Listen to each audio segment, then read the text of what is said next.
पश्चिम बंगाल के सभी लोगों को मेरी शुभेच्छा और शुभकामनाएं। आगे आने वाले वेस्ट बंगाल के चुनावों की तैयारी की समीक्षा के लिए पूरा आयोग पिछले 2 दिन से पश्चिम बंगाल में है और चुनाव की हर तैयारियों के ऊपर चुनाव आयोग ने अपनी पूरी समीक्षा की है। आपसे मिलने से ठीक पहले चुनाव आयोग ने चुनाव के आधार स्तंभ बूथ लेवल ऑफिसर्स के साथ चर्चा की। नए वोटर्स को भी सांकेतिक तौर पर एपिक कार्ड्स दिए गए और इलेक्शन के आइकॉन के तौर पर भी इलेक्शंस के आइकॉन्स को सम्मानित किया गया। जैसा आप सबको पता है, the democracy runs very deep in West Bengal. Consistently, the voting percentages have been very high. The total electors in West Bengal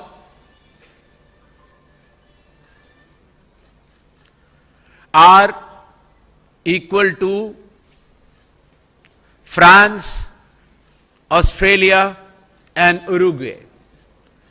The size of West Bengal is so large. In West Bengal, the electors and public at large respects the Constitution of India and believes in peaceful and participatory elections, which are foundation of any democracy.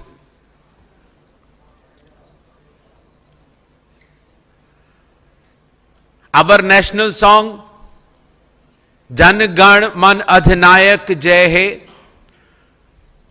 was composed in West Bengal by Rabindranath Tagore. Our national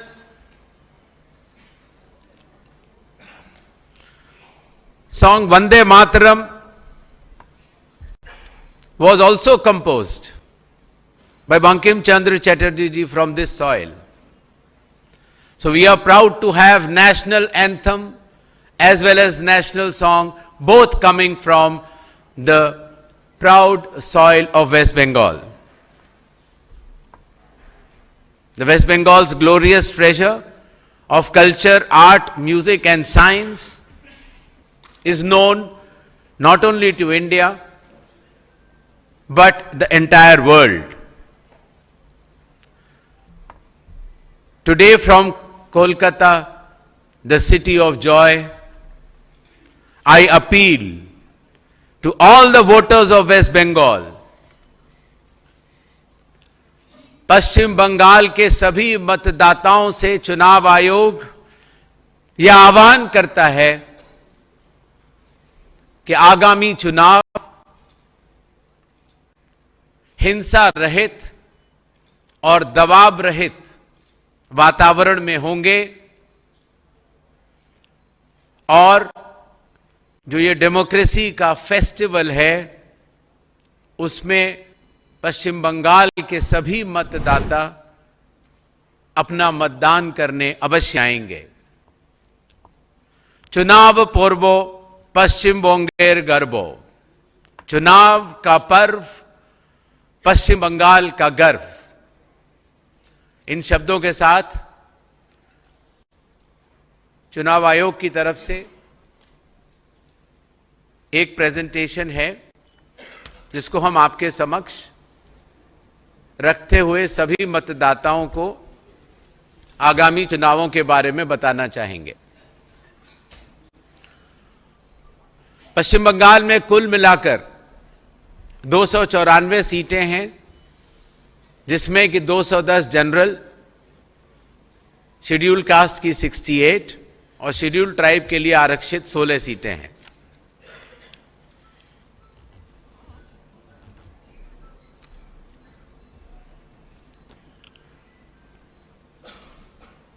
Bharat के 12 राज्यों में और पहले बिहार में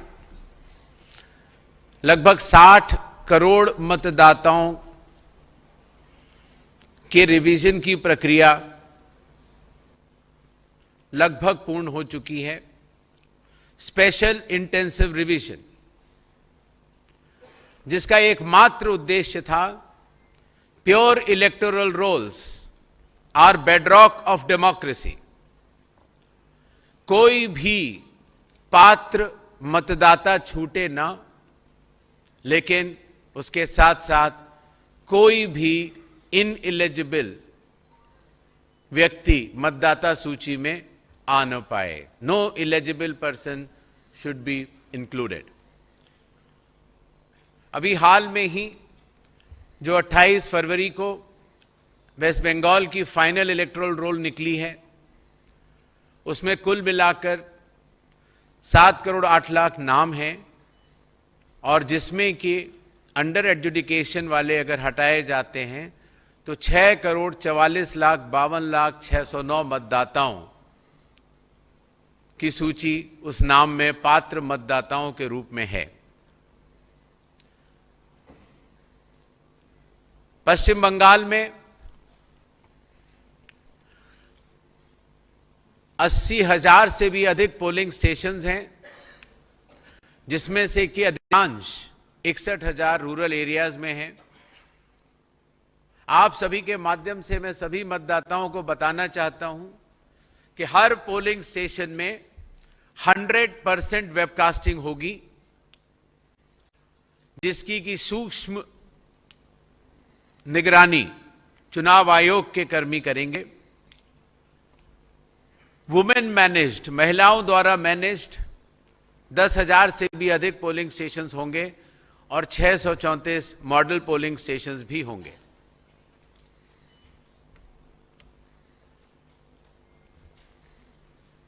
third gender के साथ साथ waste Bengal में लगभग 3,78,000 के आसपास 85 ईयर्स 85 वर्ष से ज्यादा उम्र के हमारे मतदाता हैं, जिनको यह सुविधा रहेगी कि वो होम वोटिंग फैसिलिटी की व्यवस्था का उपयोग कर सकते हैं। 100 वर्ष से ज्यादा भी वेस्ट बंगाल में 6,000 से भी अधिक हमारे मतदाता हैं, और सर्विस इलेक्टर्स लगभग 1,20,000 से 30 साल के बीच में लगभग 1,31,00,000 और 18 से 19 की उम्र के बीच में भी 5,23,000 मतदाता हैं।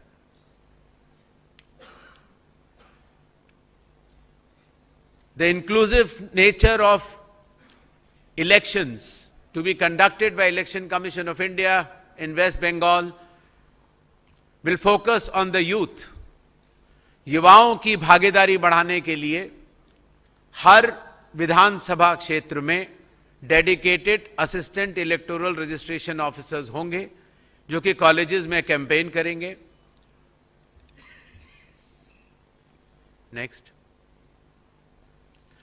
और हमारे बुजुर्ग और सम्मानित और दिव्यांग मतदाताओं के लिए वोटिंग की सुगमता बनाए रखने के लिए चुनाव आयोग हर पोलिंग स्टेशन को ग्राउंड फ्लोर पर बनाएगा। प्रॉपर रैंप्स विद ग्रेडियंट्स होंगे, व्हील चेयर्स की व्यवस्था होगी। व्हील चेयर्स को चलाने के लिए वॉलंटियर्स होंगे, और अगर कई बार किसी एक बिल्डिंग में एक से ज्यादा पोलिंग स्टेशंस हों तो कौन से पोलिंग स्टेशन में जाना है उसकी गाइडेंस देने के लिए भी वॉलंटियर्स होंगे। सक्षम मॉड्यूल के तहत जो हमारे दिव्यांग भाई बहन हैं उनको प्रायोरिटी इन वोटिंग भी रहेगी, और जो हमारे 85 ईयर्स से ज्यादा उम्र के मतदाता हैं उनके लिए ऑप्शनल होम वोटिंग की फैसिलिटी भी होगी। हर पोलिंग स्टेशन पर पीने के पानी की व्यवस्था होगी। Toilets, signages, ramps, wheelchairs, help desk, voter facilitation centres, sufficient light और शेड भी होगा। हाल ही में कमीशन ने पिछले 11 महीनों में कई सारे इनिशिएटिव्स लिए हैं और उनमें से कुछ मैं आपको बताना चाहूंगा। मोबाइल की डिपॉजिट फैसिलिटी पोलिंग स्टेशन के गेट के ठीक बाहर रहेगी, तो जब आप वोट डालने कमरे के अंदर जाना चाहें तो बाहर मोबाइल छोड़ सकते हैं और वोट देने के बाद बाहर आके अपना मोबाइल कलेक्ट कर सकते हैं। ईवीएम पर कैंडिडेट्स की कलर फोटो होगी, जिससे कि आपको अपने कैंडिडेट्स को चुनने में कोई भी दुविधा न हो। वोटिंग सुगम बनाने के लिए किसी भी पोलिंग स्टेशन पे भीड़ न हो, इसलिए किसी भी पोलिंग स्टेशन पे 1200 से अधिक मतदाता नहीं होंगे और कैंडिडेट बूथ्स 100 मीटर तक लगेंगे और हर मतदाता को हमारे बूथ लेवल ऑफिसर्स घर घर जाकर वोटर इंफॉर्मेशन स्लिप्स देंगे, जिसमें कि आपके बूथ का नाम सीधे तरफ कोने में बहुत बड़े और स्पष्ट रूप से अंकित होगा और एक तरह से वो आपको वोट डालने का न्योता भी होगा। चुनाव संबंधी सारे आंकड़े ईसीआई नेट, जो कि मोबाइल पर एक ऐप है, उसको डाउनलोड किया जा सकता है और सारे आंकड़े आपको इस पर मिलेंगे। पहले चुनाव आयोग की लगभग 40 डिफरेंट एप्लीकेशंस होती थी, वो अब सब इंटीग्रेटेड तौर पर ईसीआई नेट पर मौजूद हैं। हर पोलिंग स्टेशन पर, जैसे मैंने कहा, ट्रांसपेरेंसी के लिए और एफिशिएंट मैनेजमेंट के लिए 100% वेबकास्टिंग होगी और वोटिंग परसेंटेज हर 2 घंटे पर प्रिसाइडिंग ऑफिसर्स हर पोलिंग स्टेशन से इसी ईसीआई नेट के ऐप के जरिए से भरते चलेंगे, जिससे कि सभी को यह पता रहे कि कितनी पोलिंग परसेंटेज चल रही है। हर बूथ लेवल ऑफिसर को स्टैंडर्ड आईडी कार्ड दिए गए हैं और हर बूथ लेवल ऑफिसर, ईआरओ और एईआरओ के लिए एनहांस रिन्यूमरेशन भी कमीशन ने अप्रूव किया है। आशा है आप सबके पास ईसीआई नेट होगा, और नहीं है तो आज की प्रेस कॉन्फ्रेंस के बाद आपके जरिए सभी मतदाताओं से यह निवेदन रहेगा कि वो ईसीआई नेट ऐप डाउनलोड कर लें, जिसमें कि आपके पास कैंडिडेट से रिलेटेड सारे डिटेल्स, अपने एपिक कार्ड से रिलेटेड सारे डिटेल्स, आपका पोलिंग स्टेशन कहां पर है, आपके कैंडिडेट के एफिडेविट्स, आपके कैंडिडेट किस पार्टी के हैं, पोलिंग की प्रक्रिया कैसे चल रही है, कितनी परसेंटेज ऑफ वोटिंग है, और लास्ट में काउंटिंग के रिजल्ट्स भी आपको इसी एप्लीकेशन से देखने को मिलेंगे। इलेक्शन कंडक्ट करते समय भी चुनाव आयोग ने बहुत सारे नए फैसले लिए हैं, जिसमें कि पोस्टल बैलेट की काउंटिंग ईवीएम के 2 राउंड से पहले ही खत्म करनी होगी और इलेक्शन संबंधित सारे आंकड़े काउंटिंग के 72 घंटे के अंदर ईसीआई नेट के ऐप के जरिए या इलेक्शन कमीशन की वेबसाइट के जरिए सभी को ट्रांसपेरेंट तरीके से उपलब्ध होंगे। जब पोलिंग होती है और समाप्त होती है तो उस समय पोलिंग एजेंट्स, जो कैंडिडेट के पोलिंग एजेंट्स होते हैं, उनको एक फॉर्म 17C प्रिसाइडिंग ऑफिसर प्रदान करते हैं, जिसमें कि यह बताया जाता है कि उस बूथ में कितने वोट पड़े। जब ईवीएम की काउंटिंग होती है तो अगर दोनों का मिलान सुगम रूप से बढ़ता चला तो ठीक है, अगर मिलान में कोई भी गड़बड़ है तो ईवीएम की पूरी वीवीपैट की काउंटिंग की जाएगी। काउंटिंग एजेंट के सामने। यही नहीं, काउंटिंग होने के बाद आने वाले 7 दिनों के अंदर प्रिस्क्राइब्ड फी के तहत अगर कोई भी लूजिंग कैंडिडेट ये चाहे कि ईवीएम की उसको जांच करनी है तो वो सुविधा भी उपलब्ध रहेगी। इतनी बड़ी व्यवस्था चलाने के लिए चुनाव आयोग ने कैपेसिटी बिल्डिंग और ट्रेनिंग फॉर एक्सीलेंस के लिए बहुत जोर दिया है। अभी जिन बीएलओ से हम मिलकर आए थे उसमें से कई बीएलओ को दिल्ली में बुलाकर ट्रेनिंग दी गई। पॉलिटिकल पार्टीज के बूथ लेवल एजेंट्स को भी ट्रेनिंग दी जाती है। कलेक्टर्स, एसडीएम्स, ईआरओज, पुलिस ऑफिशियल्स, सबको एक बार नहीं कई बार ट्रेनिंग दी गई, क्योंकि इतनी बड़ी व्यवस्था में चुनाव सुव्यवस्थित और ट्रांसपेरेंट तरीके से हो।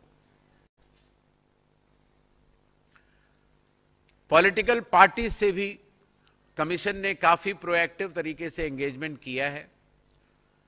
पिछले 12 महीनों के अंदर एसडीएम लेवल से लेकर निर्वाचन सदन दिल्ली तक ऑल पार्टी मीटिंग्स सारे एसडीएम्स ने की, कलेक्टर्स ने की, चीफ इलेक्टोरल ऑफिसर्स ने की। इन 4,719 मीटिंग्स में लगभग 28,000 से भी ज्यादा राजनीतिक दलों के प्रतिनिधियों ने भाग लिया। यही नहीं, चुनाव आयोग ने भी सभी नेशनल और स्टेट पॉलिटिकल पार्टीज को एक एक करके न्योता दिया और उनके साथ संवाद किया। भारतीय चुनावी व्यवस्था के व्याप को देखते हुए, पारदर्शिता को देखते हुए आज चुनाव आयोग को बहुत गर्व की अनुभूति है कि विश्व के सबसे बड़े 36 देशों के अध्यक्ष के रूप में भारत का चुनाव आयोग आज जाना जाता है। और India, which is not only the largest democracy of the world, is also considered as the mother of all democracies. हाल ही में चुनाव आयोग ने इंटरनेशनल कॉन्फ्रेंस की जिसमें 70 से भी अधिक देशों ने भाग लिया और ये उसकी फोटोग्राफ है। विगत 2 दिनों में 9 और 10 मार्च को चुनाव आयोग ने बहुत सारी मीटिंग्स की। उसका आधारभूत तथ्य है, elections are held as per constitution, law and ECI instructions. चुनाव आयोग से संबंधित सभी कर्मचारियों को, डीएम्स को, एसपीज को, DIGs, IGs, law and order enforcing agencies, लगभग 24 जो और इन्फोर्समेंट एजेंसीज होती हैं, state government, chief secretary, DGP और सभी सचिवों को ये सख्त निर्देश दिए गए हैं कि enforce rule of law strictly without fear और फेवर। मतदाताओं के लिए पोलिंग एक फेस्टिवल के रूप में रहे और पोलिंग स्टेशन पर उनके स्वागत की उनको फीलिंग आए, इसके लिए भी सारे निर्देश दिए गए हैं। और ट्रेनिंग भी सभी शीर्ष अधिकारी निचले स्तर तक पूर्ण रूप से देंगे। अफसरों को यह भी निर्देश दिए गए हैं कि रूल्स के अनुसार conduct of government employees, whether serving or retired, whether state public sector undertakings, corporations, bodies, autonomous bodies, absolute non-partisan conduct of officers is mandatory. Political activities में किसी भी राजनीतिक दल या किसी भी कैंडिडेट के लिए वो लोग काम नहीं करेंगे। सभी इन्फोर्समेंट एजेंसीज को ये निर्देश दिए गए हैं कि they will work with absolute impartiality and rule of law must be enforced. Neither cash nor liquor nor narcotics nor contraband, ये कोई भी चीज चुनावों के दौरान वेस्ट बंगाल में गैर कानूनी तरीके से नहीं होनी चाहिए. डिस्ट्रिक्ट कलेक्टर्स को, कमिश्नर ऑफ पुलिस और एसपीज को एक सख्त निर्देश दिए गए हैं कि they will act with complete partiality. They will keep voters comfort and arrangements at all polling stations in mind. The Q management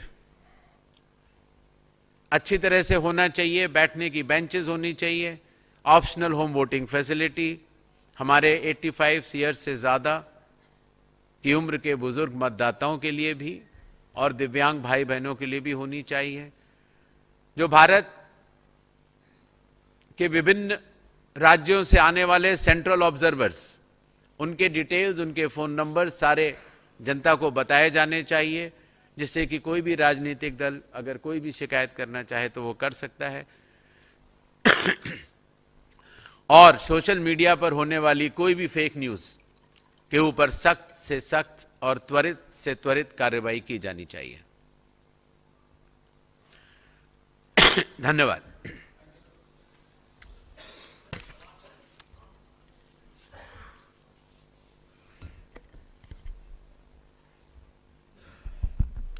Okay, now we come to the question and answer session.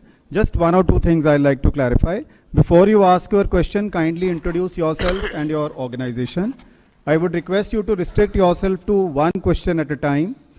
We'll be taking questions in groups of 5, and most of the questions we'll be taking, don't worry about that. Please ask your questions patiently.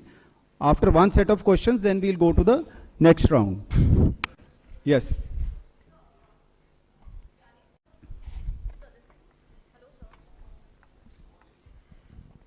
Hello sir, how are you? Sir, this side Harsha from Republic TV. Gyane sir, I will take two questions. So first one, you have been stating since November that the SIR process is fair and there